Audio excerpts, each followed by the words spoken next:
10, Right Honourable Winston Peters. Mr Speaker, this question is to the Prime Minister and asks, does he stand by all his statements? Right Honourable Prime Minister. Mr Speaker, yes, especially the one when I said, gosh, things aren't going well with Brendan Horan then.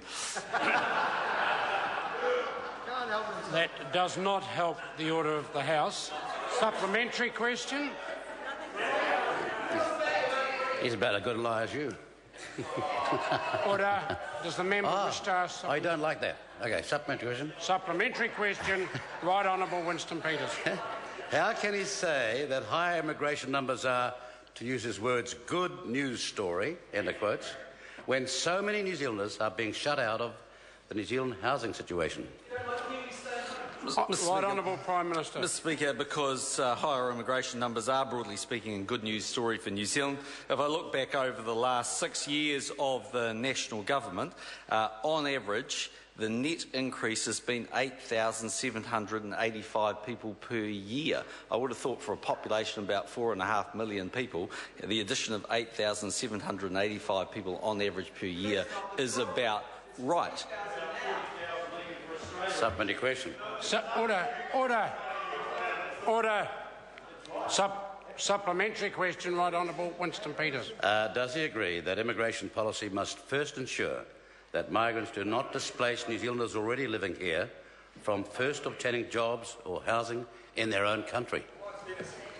Right Honourable Prime Minister. Speaker, yes, and that's the very reason why, if you look at the requirements on employers, they need to go and look for New Zealand workers first. There are certain circumstances where they can't find them, and on that basis they bring them in. Or there are certain circumstances where it makes sense actually to convert workers, for instance, students who have studied in New Zealand and got a degree, or on the other side of the coin, 25,000 of those migrants that come to New Zealand each year on average come from Australia. Supplementary question. Supplementary question, Right Honourable Winston Peters. Why does this government immigration policy not take account of the housing crisis in Auckland or the fact that almost 150,000 New Zealanders are unemployed in their own country? Well, Honourable Prime Minister. Well, Mr Speaker, there is no housing crisis in Auckland, but what there is a lot of work going behind from the government to ensure that more houses are built. Supplementary question. Order. Supplementary question, Right Honourable Winston Peters. If it's good enough, after a Credit Suisse report for the Australian government to launch a federal inquiry into foreign purchasing of Australian housing and apartments, why is he so set on doing nothing when the same thing is happening in New Zealand?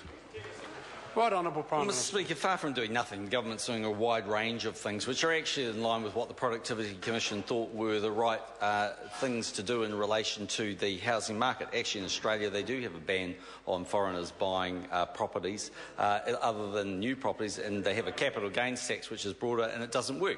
But I can see why that member is now wanting to talk about xenophobic policies when it comes to immigration, because he's got so much competition coming from David Cunliffe these days. Order. Supplementary question. Supplementary question, Right Honourable Winston Peters. Why is the Prime Minister so dismissive of the concerns of so many New Zealanders when net inflow immigration predicted by Treasury in the Budget Economic and Fiscal Update, page 55, for big air's sake, to reach as high as 41,500 this year?